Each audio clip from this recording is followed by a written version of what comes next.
మాకేం పని. మాకేంటంటే మా పార్టీ స్టాండు మా నాయకుడు చాలా క్లియర్గా చెప్పారు. గెలుపోవటంతో సంబంధం లేదు, పోటీ అనేటి యుద్ధం జరగాల్సిందే అనేటువంటిది వైఎస్ఆర్ కాంగ్రెస్ పార్టీ స్టాండ్. అది అవతలోడు 3 కలిసి వస్తారా, 30 మంది కలిసి వస్తారా, 300 మంది కలిసి వస్తారా అనేటువంటిది మాకు సంబంధం లేదు. ఎంత వాళ్ళు ఏంటంటే పంచుకుంటారో, ఎక్కడెక్కడ వాటాలు వేసుకుంటారో అనేటువంటిది మాకు సంబంధం లేదు.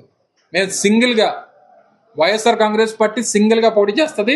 రాష్ట్రంలో ప్రతి పంచాయతీలో పోటీ చేస్తుంది, ప్రతి మున్సిపల్ కౌన్సిల్ సీట్ పోటీ చేస్తుంది, ప్రతి మున్సిపల్ కార్పొరేషన్ డివిజన్ పోటీ చేస్తుంది, పంచాయతీలో ప్రతి వార్డు మెంబర్ పోటీ చేస్తుంది. అది మా కెపాసిటీ. మేము ప్రభుత్వంలో ఉన్నప్పుడు చంద్రబాబు నాయుడు ఏ రకంగా తోకముడిచి మేము ఎన్నికల్లో పోటీ చేయమని చెప్పి ప్రజాస్వామ్య వ్యవస్థకి గౌరవం ఇవ్వకుండా తోకముడిచి పారిపోయాడో అటువంటి వ్యక్తిత్వం మా నాయకుడిది కాదు.